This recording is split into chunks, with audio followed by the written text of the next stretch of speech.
Okay, can you now see my desktop? Yes. Great. So the plan today is to show you Zap and have a little play with it. Now, what I'm going to do is I'm going to cheat. I'm not going to use the current version of Zap because we're about to release a new one. I was hoping we were going to have a newer one. So what I'm running is the the weekly release, and that is available for download on the same place. And you'll see, if you've used Zap before, you'll notice it actually came up with a splash screen that we didn't have before. And the only change I've made to this is I've changed the font size, so hopefully you'll be able to see things a bit better than you would otherwise be able to. So once Zap starts, you now get prompted for this, whether you want to persist the Zap session. We found that a lot of people were kind of not doing this initially. They were starting to use Zap, then going, oh, I need to save the Zap session. And the way Zap works is actually much better if you persist it to start with, because Zap uses a database. So as long as you're persisting it, then everything gets recorded. If you want to get rid of it at the end, that doesn't matter. So we have this dialog. I'm going to choose the no, I don't want to persist it at the moment because I'm going to trash this one. You can tick a box to say remember this and don't ask me again. And then you get to see Zap. So one thing is, if you've used Zap before, you will see there are a lot fewer tabs than there used to be. We haven't actually lost any. They're all still available. You just have to go to these little green pluses, because we actually found that some people, particularly new people, were finding Zap a bit overwhelming. So we do have an option to show all of the tabs. So if I show all of them, you'll see there's quite a few there, and then I can get rid of them like that. You can add whichever ones you want in at any point. So the other thing I'll mention now is, if you do get stuck at all, we have a user guide, and that is available there. And there should be screens, help screens for pretty much everything in there. That doesn't mean it's an ideal way to learn about Zap. It's still, it might not be the easiest thing to read, but we try and make sure that all functionality is documented. And the other thing is, we have this magic menu option here that appears to be hidden for most people because no one seems to find it. So this actually takes you to the Zap user group and Zap developer group and other online resources. But of course, you can always just contact me as well. So this is what Zap looks like, and there is an option, this kind of quick start scan, where you can just go in and attack things. Oh, and it's on the wrong mode, which I'll explain modes in a minute. So you can just put a URL in and say attack, but there are some disadvantages with that. And it's if you want to get to understand Zap, it's probably better to start using it manually, which is what we'll do. So Zap is a proxy, and the idea is you configure your browser to use Zap, and then all of the traffic goes from your browser through to the site you're attacking will be captured by Zap, and you can look at it and play with it. So there are two different ways you can configure your browser, and I'm going to show you the easy one. This only works if you're using Firefox. We're hoping some of the other browsers will adopt it. They haven't yet. But what we have is something called Plug and Hack, and a couple of other security tools have adopted this as well. And all you need to do is click on the Plug and Hack button. Now, I've got Firefox to always come up with the Choose User Profile. I'm sure everyone on this call will know about it, but for those people watching the recording, if you don't know about Firefox profiles, they are a really great way to use Firefox, because you can then switch between different profiles and have them for security testing or whatever. So I'm going to create a new profile so we know that it is completely clean and kosher. Call it Zap QA. And I will start that. And that's right. So what will happen then is it will launch Firefox, and it will take you to this screen. So this is actually a screen being generated by Zap. If you want to apply it to an existing profile, then you can actually copy and paste that URL. It'll take you to the same spot. And you then click to set up, and it will detect, in this case, we haven't got an add-on that we need. And clicking that Add to Firefox will then you'll be asked if you want to install it. So it's the Firefox Plug and Hack add-on, and we're getting this from Zap itself at the moment. Hopefully we'll get it onto the Mozilla Marketplace before too long. And it's been installed, and then we click to set up, and you now see what we call the scary warning. So if you're not doing this intentionally, you do not want to accept this warning, because it means whoever has provided this will be able to intercept everything you do. But we do know what we're doing, hopefully. So now Zap should be proxying via the browser should be proxying via Zap. So I'll just go to. So I'll go to Google, and hopefully you'll see in the background lots of things going on. So what we have is we have the sites tree, and we have the history. So the history is a list of all the requests that have been made from your browser and through Zap. And in the sites tree, we'll actually see all of the structure of the sites themselves. And if you select any of these requests, you will actually be able to see the actual text of the request and response in Zap. It's a bit small because this doesn't actually support the enlarged fonts, so I'm going to fix that at some point. Now, this might seem a little bit strange because we are now intercepting HTTPS traffic, which we shouldn't be able to do. So if we actually go back to our browser, and you'll see, yep, it's still secure, but it says you're connected to google.co.uk, but it's verified by the OWASP root CA. So if you actually have a look at this and then look at the certificate, you'll see that it's actually been generated by Zap. So as part of Plug and Hack, what we do, we actually add the Zap root CA into your browser's trusted root certificate store, which sounds very dangerous, and it is. But the good thing is that this root CA is actually generated for you. So the fact that I trust my Zap's root CA doesn't mean that I trust your Zap's root CA, and they will almost certainly be different. But it's still a very good idea to actually have different profiles so that you don't mess around with your main profile. So if we actually wanted to do that configuration manually, for whatever reason, particularly if you want to use a different browser, then I'll show you the things that were actually changed. So if we have a look at advanced, we should see under network that we're now using a proxy pack that's being generated by Zap. You can put in manual proxy settings as well. And if we go to the certificates and we look at the authorities, we should see the OWASP root CA. So that was the CA that is now going to be signing everything. Well, everything that uses HTTPS.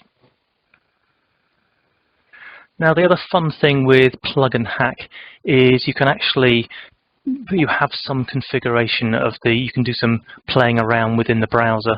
So if you do Shift F2, you get the Firefox Developer Toolbar, and if we type help, see a load of things there, and one of them you'll see we actually have Plug and Hack commands now, P&H and Zap commands as well. So you can just type in Zap, and you can do various fun things. But we'll get onto that at a later stage. That's the plan anyway. So what we're now doing is we are proxying our browser through Zap, and what I want to do is actually pick on something safe.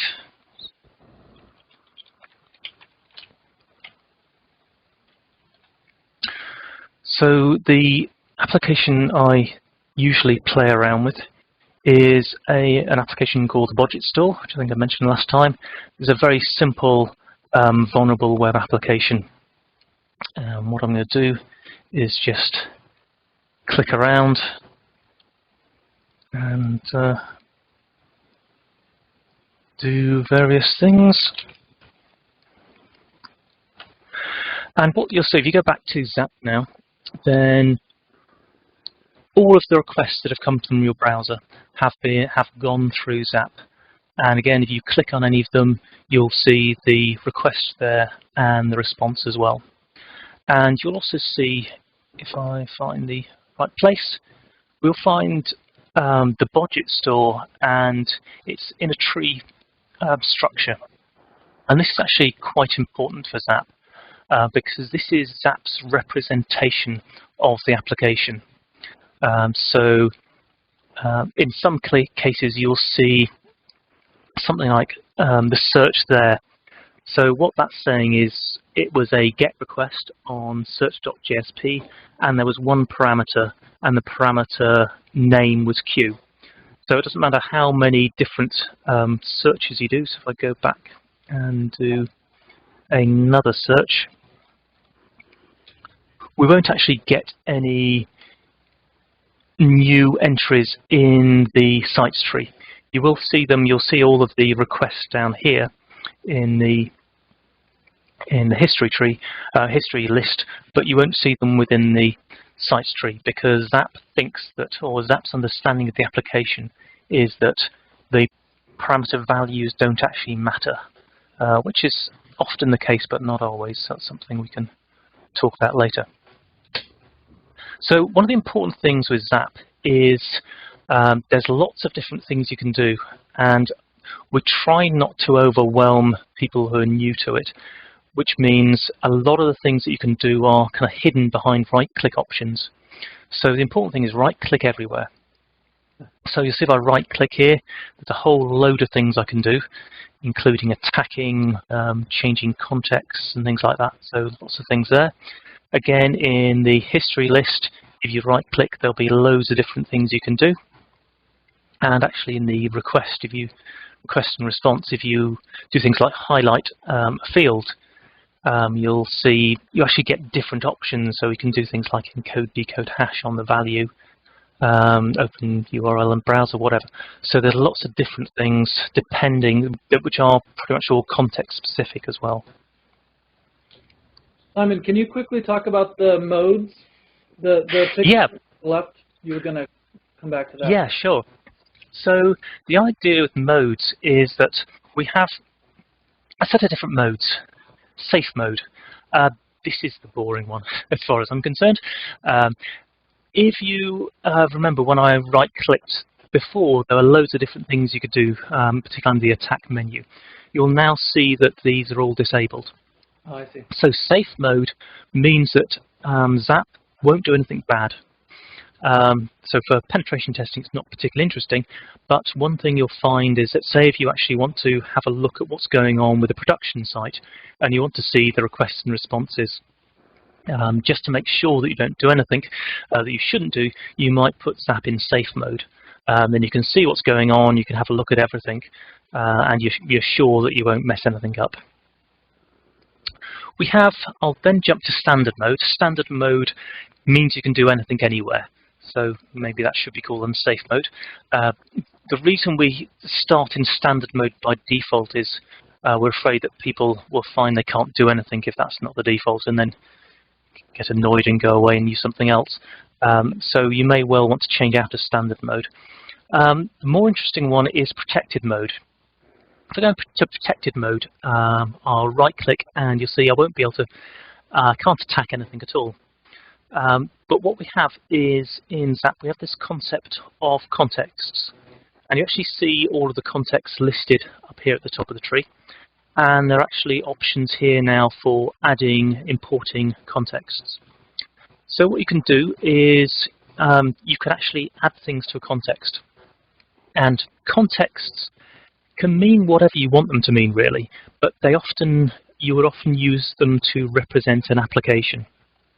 So you might have one application as, so something like budget is, you could well decide that's going to be a context. So we can either right-click and include in context, and either choose the default context or a new context, or we can actually create a new context and call it something like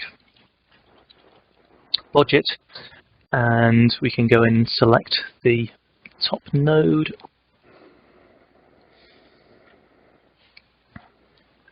and put whatever description we like in. And you'll notice down here there's this in scope option.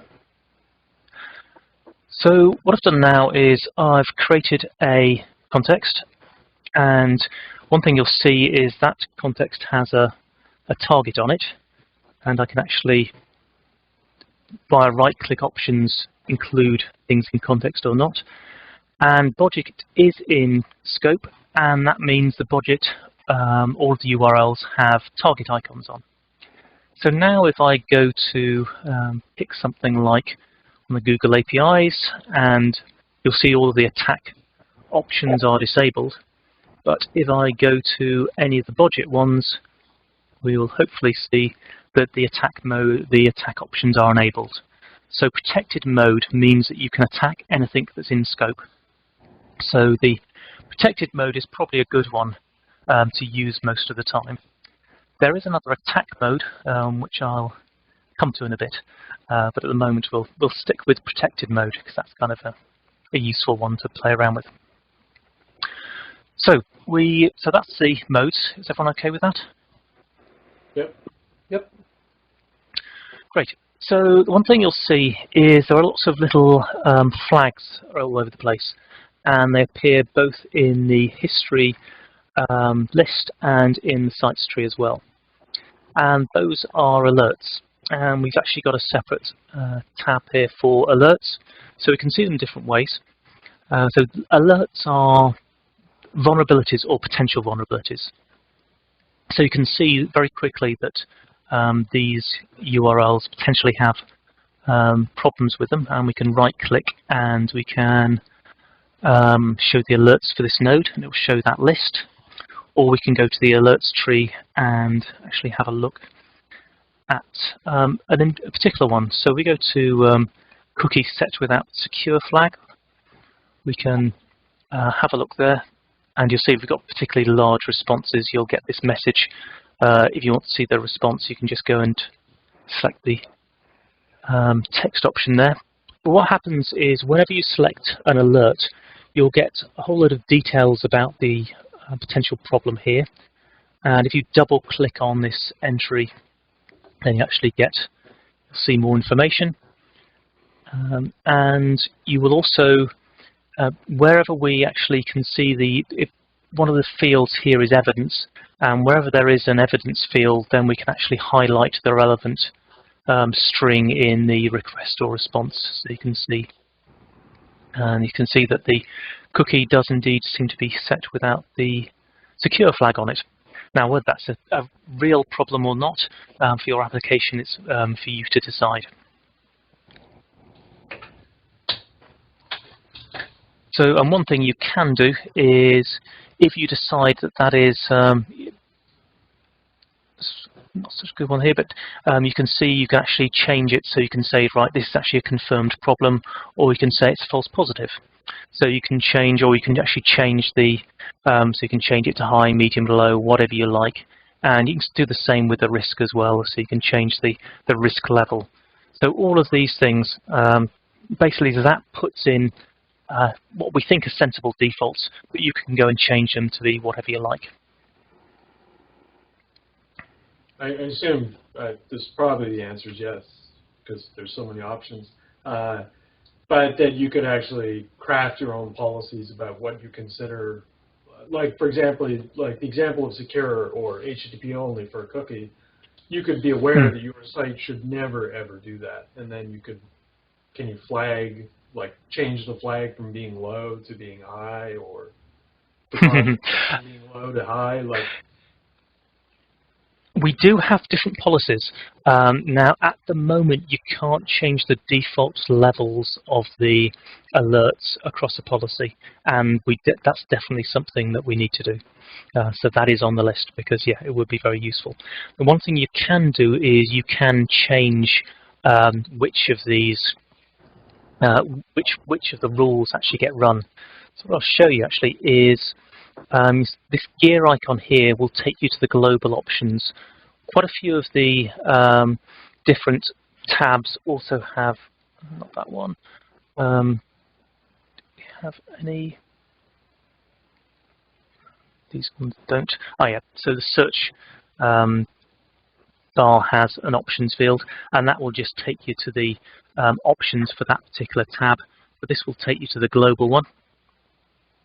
And so we actually have a look at, so there's lots and lots of options, but if we have a look at the passive scan rules, you'll actually see that, so this is the full list of them, and we have different qualities of both rules and add-ons as well. Actually, I'll talk about add-ons in a minute.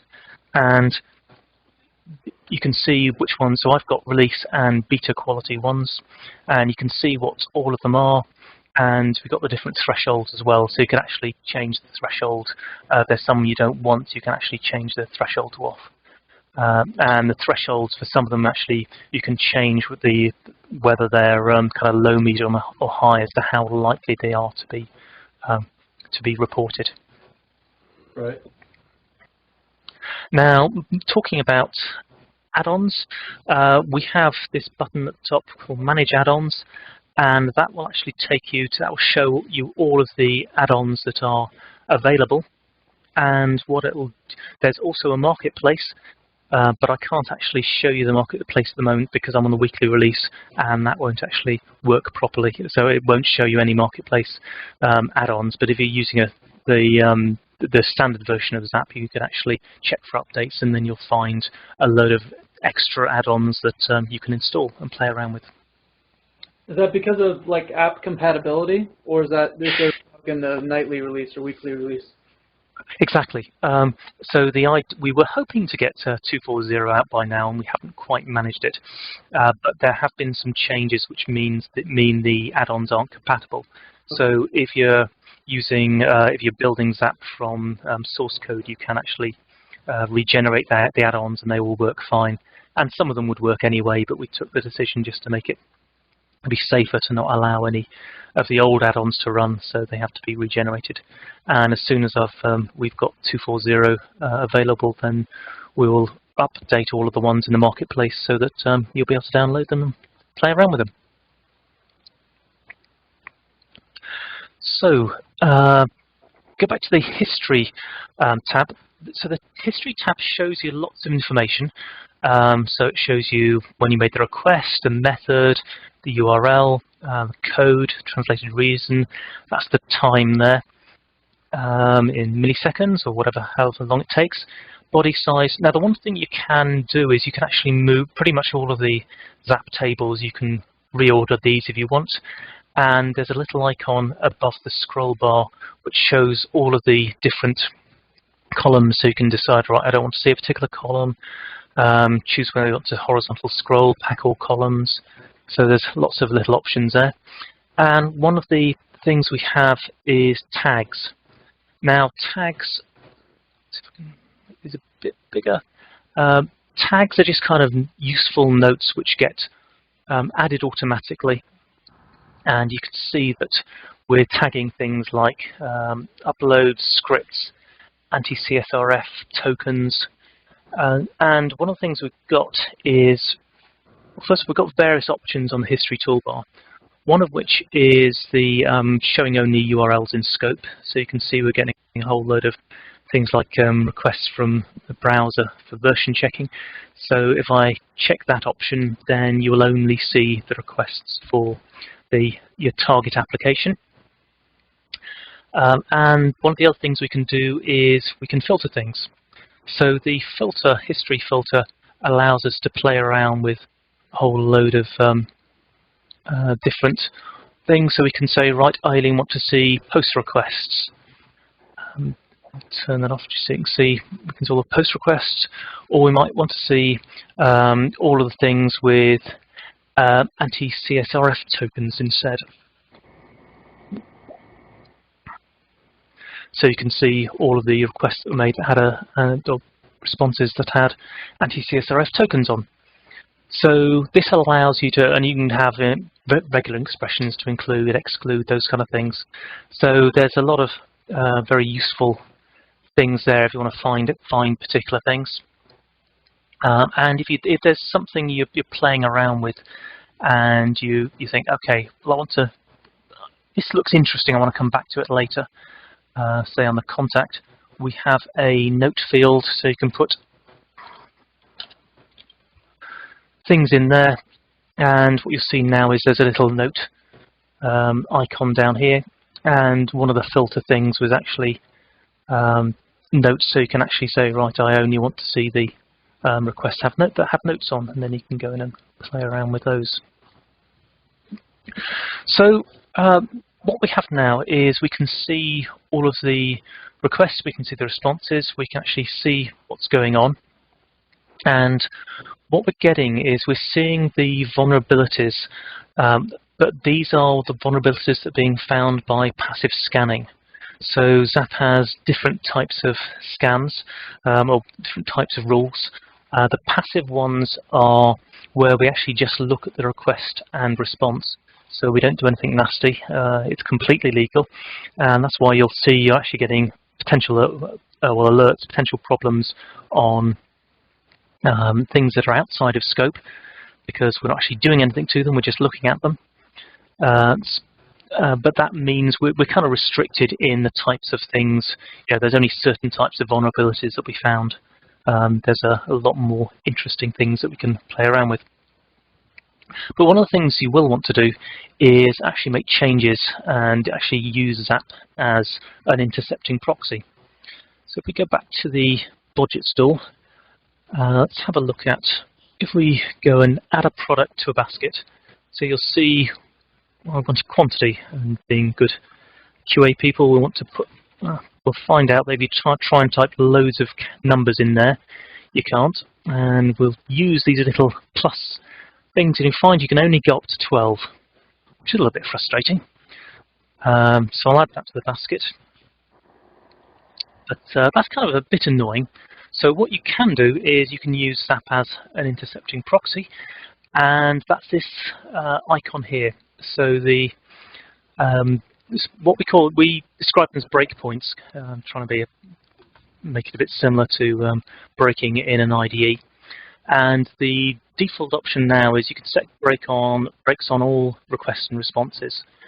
You can also just do on requests or responses, or there's a lot more control you have over that as well. But I'll just set them. I'll go back and I will set that breakpoint, and then when I go back and update the basket, you'll see that ZAP grabs control of the desktop, and you'll see that this break tab is now highlighted. If I actually go, I probably actually can't even go back to the browser, it won't let me. That is an option you can change. But basically, this request has been captured by ZAP and will stay there until you either bin it or submit it. But what you can do is you can make whatever changes you like. So I actually want to change the quantities here to 999. And you have two options. You can submit and step, in which case ZAP will intercept the next request or response and carry on doing that. Or you can just submit and carry on. And this is probably what we want to. This is what we want to do in this case anyway. So I'm going to submit that, and you'll see that the breakpoint has been taken off now, the global break. And if we go back to budget, you'll see that we have actually managed to add 999 items to the basket. So it shows that the controls on budget were client side rather than server side. So the intercepting, the breakpoints allow you to do a lot of a lot of fun things, and this is something that you should really play around with. And the one thing I was just going to say that's a really nice thing, a nice feature. So I'm just saying. Yeah. Yeah, no, it's essential for particularly when you've got I said client-side controls, or just things you want to play around with. It makes things a lot easier. Now, one thing, if you've got a Ajaxy applications with lots of requests going and responses going on in the background, you'll find you keep on intercepting them, which is a real pain. So we have this option for custom HTTP breakpoints. And what this allows you to do is add different breakpoints, different criterias.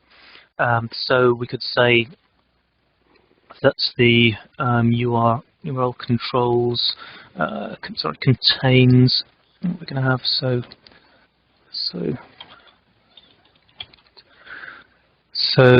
we'll just have that. Save that.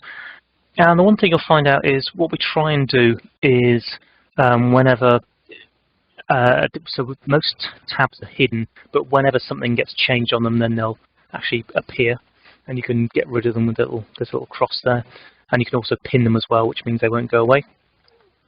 So if I now go to the Contact Us, nothing will happen. But as soon as I go to the break tab, the basket tab, you'll see I've now intercepted. And here I'm intercepting, so I'm intercepting all the requests and responses, and that will carry on. So I can go back here and I can go to home and whatever else I want to do. But as soon as I go back to the basket, then that will be intercepted. So that allows you to, so you can play around with these, so you can change them, and you've got inverse, and we've got contains and regex, lots of different options there, and the location, so that can be the URL, the request header, body, response header and body. So you've got a lot of options there. The one thing there are many more options than that, because we actually have scripts, and we can actually, based on scripts, we can intercept as well. So you can intercept on whatever criteria you like. But I'll leave those for another day because scripts get quite complicated. So that means you can actually intercept on any criteria you like and make any changes you like. Is that okay so far? Yeah, I had a quick question from a while ago. Sure. The notes functionality is specific to your history list, right? It's not like, oh, this type of request, I want to put a note as a flag to see later. It's specific to a time and place in a history list. It is, yeah. Okay. So it's a way of flagging a request rather than a generic. Not like a link. So it's. I mean, you could. We've been wondering about having kind of to-do lists and things like that, but haven't got anything like that at the moment. Well, one of the things I was wondering, and maybe it's for a later session, but if there's something like Wireshark or whatever it's called now, where it has like a filter capability, there's probably something exposed in the context menu where you can say, only show me these type of requests going forward. I'm sure that exists. Okay, so what you can do is we could do that now with the tags. So if we have a look in the options we have called passives, these are the tags. This is how the tags are created. And these are the ones that we include by default. So you can actually go in and you can see the exactly what we're matching. So in this particular case, we're matching a response body regex of that. And if we hit that, then you will get a mail to tag added. And the fun thing is you can actually add your own. So you can change them and you can add. So what you could do is if there was a criteria that you could add that you could specify, you could create a tag for that. And what you can then do is in the history filter, you can say, right, filter on whatever tag that is. So if you just filter on comment, then you will only see the ones with comment in. And any new requests that have a comment in will get added to that. So guess you could do it that way. Okay. And yeah, but we should be able to add tags via scripts as well. I ought to make a note of that to point out how you can do that.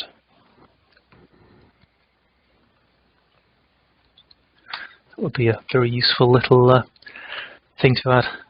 So you'll be able to do it. The fun thing with scripts is you can actually, you've got full access to all of the ZAP internals because we're open source and we can do that.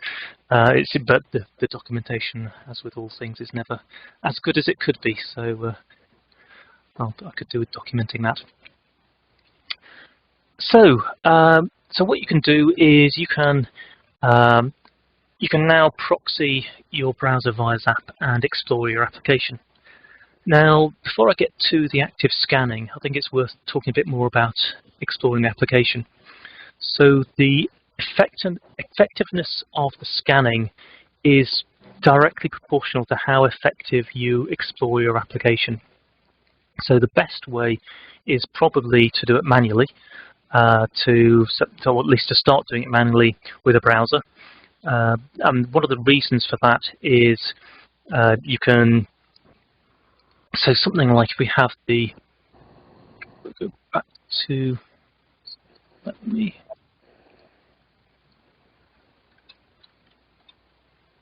go back to my browser. So go to the register screen. So something like this form here, if you imagine something, ZAP spidering it, the way the spider will work is it will just put in some kind of values into all of the fields. And what will happen is, in this particular case, we're getting an error back. So as a user, I can go, okay,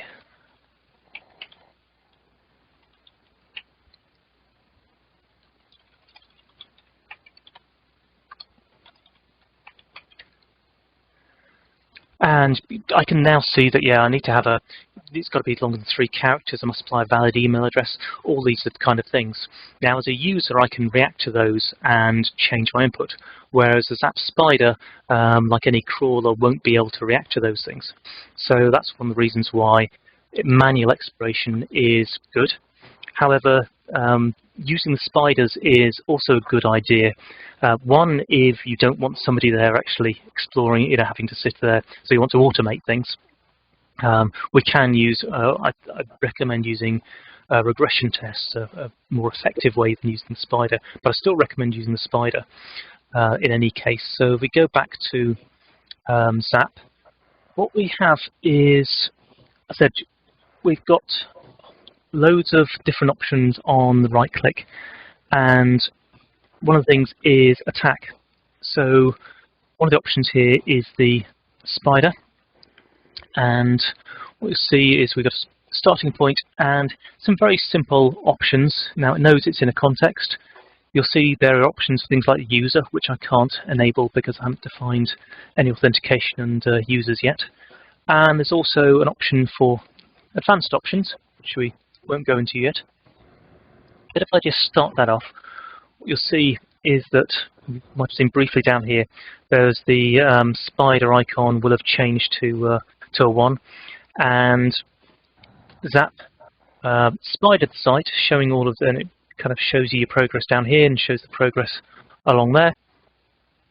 And what we should find is, if we scroll down here, we will find a load of extra different URLs, and these have got little spider icons, which you might be able to see very well. And the ones that I went to manually, you'll see, don't actually have a spider icon. So this is telling me that these were found by the spider, but not via manual exploration. So if I go back to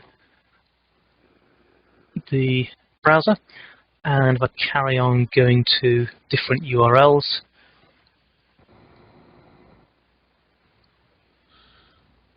then hopefully when I go back, so the advanced one there had a spider icon, but doesn't anymore. So as you explore the application manually, then you can actually see how much of it you've explored manually and how much of it you haven't found, but the spider did. And this is kind of interesting because you can see things like the admin page, and that's one which you can't find manually if you're exploring the application manually, so with a browser, so it's a hidden one. Now, does it have rules for different you know, app servers or web servers, or does it just how does it crawl? There's an engine or set of rules, I guess. Yeah. So the spider is quite complex. Just seeing if it's. Now I don't know how much. If we go to the spider tab, we can see the different options. So there's nothing in there which is specific to any particular type of technology. Okay. So you've got options for crawl depth, number of threads. We have a whole load of things about processing forms, parsing robots.txt, sitemap.xml, things like this. But no, we don't have anything in there for particular types of technologies, no. Okay. Now, the one thing you will find is so the ZAP Spider is pretty fast and pretty effective for traditional applications, but it's not so good for AJAX applications. So if you've got loads of URLs being created via JavaScript, then that could be a significant problem for Spider. So what we have is we have an AJAX Spider. And the AJAX Spider will hopefully see if I can. Yeah, so the AJAX Spider is now what it's done. It's launched Firefox and is using two open source. Well, it's using an open source project called Crawljax and Selenium to explore the application.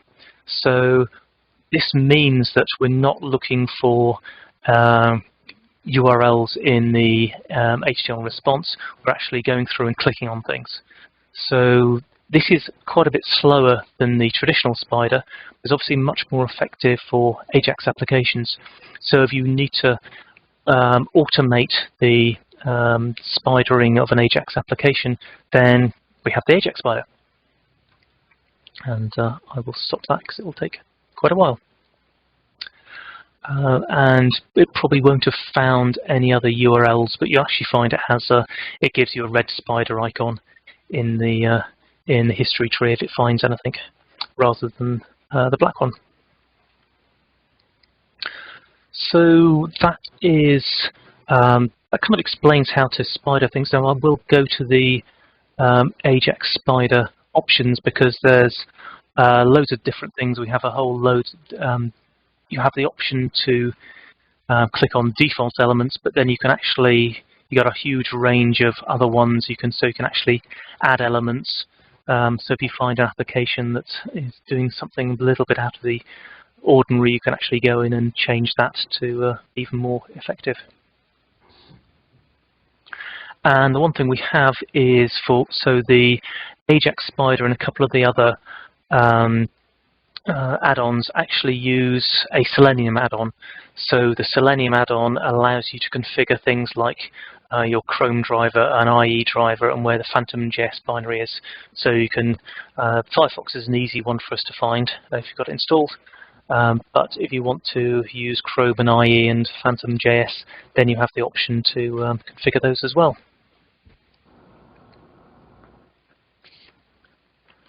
So it might be as good a time as any to finish this session, because after this I think it's going on to active scanning. That's a fairly hefty topic in its own. You got any questions about anything I've gone through in the last couple of sessions? Yeah. Oh. Or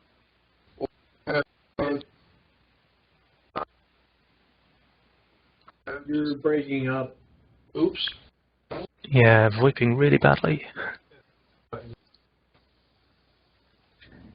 Run around the corner and come into this room. Is that any better? Yeah, it's still VoIPing. Hang on.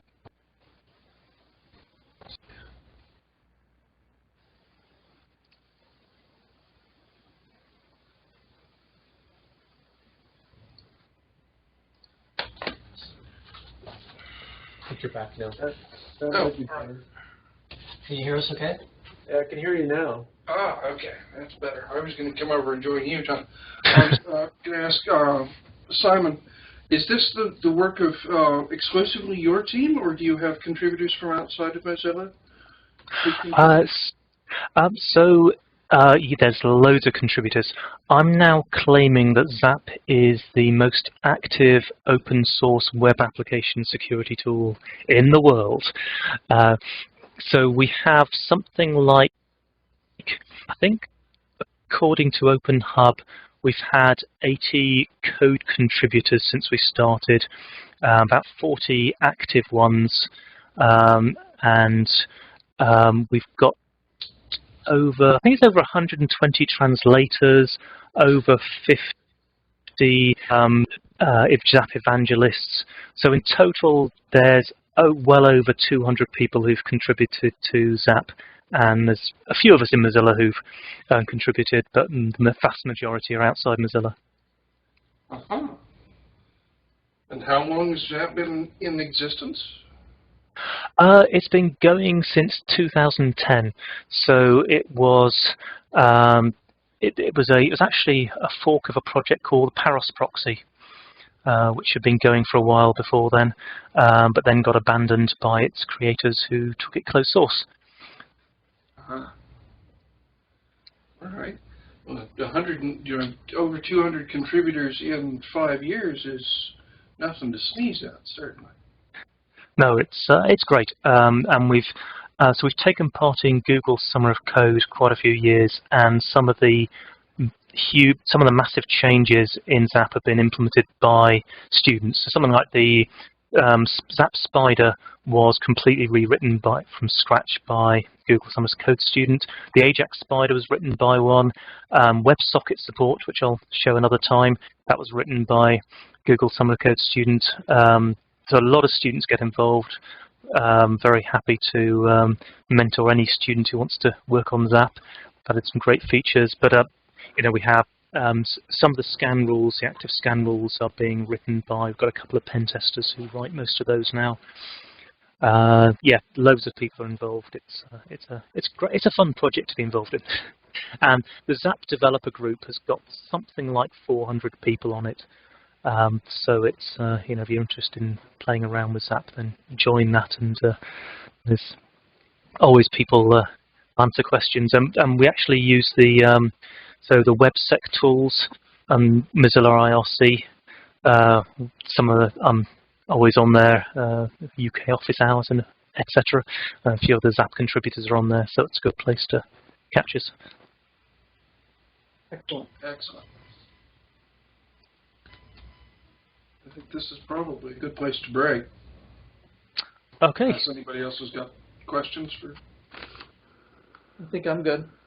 I've used it before, so this is kind of a refresher, but there's a lot in this tool, obviously. So.